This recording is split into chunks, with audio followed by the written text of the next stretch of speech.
ಅವರ ಮೀಸಲಟ್ಟ ಅನುದಾನವನ್ನು ಅವರಿಗೆ ಕೊಡ್ತಾ ಇದ್ದೀವಿ ಅಂತ ಹೇಳ್ತಿದ್ದಾರೆ. ಗ್ಯಾರಂಟಿ ಯೋಜನೆ ಎಸ್ಸಿ ಮತ್ತು ಎಸ್ಟಿ ಜನರಿಗೆ ಮಾತ್ರ ಮೀಸಲಿಟ್ಟ ಯೋಜನೆ ಅಲ್ಲ, ಅದು ಸಾರ್ವತ್ರಿಕ ಯೋಜನೆ, ಸಾಮಾನ್ಯ ಯೋಜನೆ. ಘೋಷಣೆ ಮಾಡ್ಬೇಕಾದ್ರೆ ಹೇಳಿದ್ರು, ಕಾಕಾ ಪಾಟೀಲ್ ನಿನ್ಗೂ ಫ್ರೀ, ಜಮೀರ್ ಅಹಮದ್ ನಿನ್ಗೂ ಫ್ರೀ, ಸಿಟಿ ರವಿ ನಿನ್ಗೂ ಫ್ರೀ ಅಂತ ನನ್ಗೇನ್ ಕೊಡ್ಲಿಲ್ಲ. ನಾನು ನನಗೂ ಫ್ರೀ ಅಂತ ಹೇಳಿದ್ರಲ್ಲ, ಕೊಡ್ಬೋದೇನೋ ಅಂತ ಅನ್ಕೊಂಡಿದ್ದೆ, ಕೊಡ್ಲಿಲ್ಲ. ಅಲ್ಲ ಅಂದ್ರೆ ಸಭಾಪತಿಗಳೇ, ಅದ್ರ ನಾನು ಮಹದೇವಪ್ಪನವರಿಗೂ ಫ್ರೀ ಅಂದಿದ್ರು. ಈಗ ಅದಕ್ಕೆ ಮಹದೇವಪ್ಪನವರಿಗೆ ಫ್ರೀ ಅಂದಮೇಲೆ ಎಕ್ಸ್ಕ್ಲೂಸಿವ್ ಆಗಿ ಖರ್ಚು ಮಾಡಬೇಕಾಗಿರ್ತಕ್ಕಂಥ ಹಣ SCPTSP ಹಣ. ತಾವು ಸಚಿವರಾಗಿರೋ ಸಂದರ್ಭದಲ್ಲಿ ಗ್ಯಾರಂಟಿಗೆ ಇದನ್ನು ಬಳಕೆ ಮಾಡಕ್ ಬಿಡದೇ ಇದ್ದಿದ್ರೆ ಅಷ್ಟೂ ಹಣ ಕೇವಲ ST ಸಮುದಾಯದ ಇತರೆ ಕಲ್ಯಾಣದ ಅಭಿವೃದ್ಧಿ ಕಾರ್ಯಕ್ರಮಗಳಿಗೆ ಬಳಕೆ ಆಗ್ತಿತ್ತು.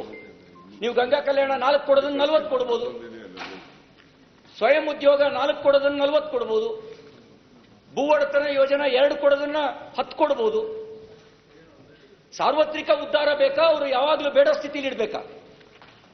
ಸಾರ್ವತ್ರಿಕ ಉದ್ಧಾರಕ್ಕೆ ಬಳಕೆ ಆಗಬೇಕಾಗಿರುವ ಅನುದಾನವನ್ನ ನೀವು ಸಾಮಾನ್ಯ ಯೋಜನೆಗೆ ಬಳಕೆ ಮಾಡಿರ್ತಕ್ಕಂಥದ್ದು, ತಮ್ಮ ಕಾಲದಲ್ಲಿ ತಾವು ಇದನ್ನು ಪ್ರತಿಭಟಿಸ್ತಾ ಇರ್ತಕ್ಕಂಥದ್ದು ನನಗೆಲ್ಲ ನೋವು ತರಿದೆ. ನೀವು ಯಾವಾಗಲೂ ಧ್ವನಿ ಎತ್ತವರು, ಯಾಕೆ ಇಂಥ ಸಂದರ್ಭದಲ್ಲಿ ನೀವು ಈ ರೀತಿ ನೀತಿ ಮಾಡ್ಬೇಕಾದ್ರೆ ಯಾಕೆ ಧ್ವನಿ ಎತ್ತಿಲ್ಲ ನೀವು?